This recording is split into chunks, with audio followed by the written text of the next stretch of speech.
بار بار استغفار زبان پر آنا گناہوں کے مٹنے کا ذریعہ ہے۔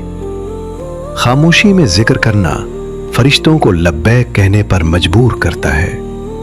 دل کا آئینہ صاف ہو تو تقدیر بھی روشن نظر آتی ہے۔ دل کی صفائی چہرے سے نظر آتی ہے۔ کسی جگہ سے عجیب آوازیں آنا جنات کی موجودگی کی علامت ہے۔ خواب میں روشنی دیکھنا اللہ کی طرف سے خوشخبری ہے۔ بیمار ہو کر جلدی ٹھیک ہو جانا اللہ کی رحمت ہے۔ پرندوں کا صبح سویرے شور کرنا رزق کی تلاش کا سبق دیتا ہے۔ جب حق پر رہتے ہوئے تمہاری مخالفت حد سے بڑھ جائے تو سمجھ لو اللہ تعالیٰ تمہیں کوئی بلند مقام دینے والا ہے۔ بغیر محنت کے کسی کام کا آسان ہو جانا اللہ کی مدد کی علامت ہے۔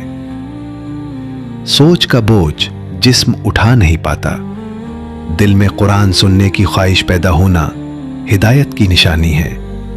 جسم سے زیادہ بدبو آنا یہ عموماً زیادہ پسینہ یا صفائی کی کمی علامت ہو سکتی ہے۔ جب کسی کو رشتہ ختم کرنا ہو تو وہ سب سے پہلے اپنی زبان کی مٹھاس ختم کرتا ہے۔ ہر بڑا فیصلہ عقل سے نہیں حکمت سے کیا جاتا ہے۔ وقت پر سونا آدھی بیماریوں کا علاج ہے۔ بار بار ایک ہی دعا دل میں آنا اللہ کی طرف سے بلانے کی علامت ہے۔ اچانک مالی نقصان ہونا آزمائش یا تنبیہ ہے۔ خواب میں سانپ دیکھنا دشمن یا حسد کی علامت ہے۔ بغیر وجہ کے آنسو آنا دل کی نرمی اور اللہ کی طرف رجوع کی علامت ہے۔ سوتے وقت منہ سے رال ٹپکنا یہ عام طور پر گہری نیند، تھکن یا منہ سے سانس لینے کی علامت ہوتا ہے۔ جسم کی زبان درد کے ذریعے بولتی ہے۔ گھر میں روشنی کا اچھا انتظام سکون کا سبب بنتا ہے۔ دل میں ماں باپ کا خیال آنا دعاؤں کی قبولیت کی نشانی ہے۔ اچانک نیند کا ٹوٹ جانا کسی دعا کے قبول ہونے کا اشارہ ہو سکتا ہے۔ جوانی میں سر کے بال سفید ہونا اکثر ذہنی دباؤ، جینیاتی اثرات، وٹامن کی کمی کی علامت سمجھا جاتا ہے۔ بار بار الحمدللہ کہنا نعمتوں میں اضافے کا ذریعہ ہے۔ اگر جلد پر سفید دھبے پڑنے لگیں تو سمجھو کہ تمہارے جسم میں وٹامن ڈی کی کمی ہے۔ جسم کو آرام اور دل کو یقین چاہیے۔ جو اپنا راز کھول دیتا ہے وہ خود اپنا دشمن بن جاتا ہے۔ جو خود کو پہچان لے وہ کسی کا محتاج نہیں رہتا۔ بخار جسم کی صفائی ہے، دواؤں کی جلدی نقصان ہے۔ جس نے صبر سیکھ لیا اس نے زندگی جیت لی۔ آہستہ چبانا ہاضمہ ہے، جلدی کھانا زہر ہے۔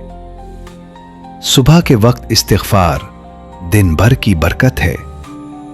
پیٹ خالی ہو تو دماغ صاف رہتا ہے، پیٹ بھرا ہو تو تھکان بڑھتی ہے۔ اگر آپ اپنی برائیوں پر قابو پانا چاہتے ہیں تو سچ بولنا شروع کر دیں۔ شہد جسم کو طاقت دیتا ہے لیکن بے قدری اسے زہر بناتی ہے۔ جلدی سونا تندرستی ہے، دیر تک جاگنا کمزوری ہے۔ نیند میں اچانک جھٹکا لگنا یہ عام طور پر ذہنی تھکن، اسٹریس یا اعصابی نظام کے آرام میں خلل کی علامت ہوتا ہے۔ بے مقصد سوچ نیند چرا لیتی ہے۔ چلنا حرکت ہے، بیٹھے رہنا زوال ہے۔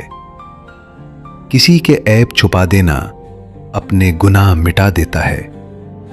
ماں کے پاؤں دبا دینا قسمت کے دروازے کھول دیتا ہے۔ گھر میں مکھیوں کا زیادہ ہونا بے برکتی اور گندگی کی نشانی ہے۔ جو عورت کم بولے وہ دنیا کی بہترین عورت ہوتی ہے۔ جو عورت زیادہ سنورتی ہو وہ مغرور ہوتی ہے۔ وضو کے بعد خاموش بیٹھنا دل کو سکون کی چادر اوڑھا دیتا ہے۔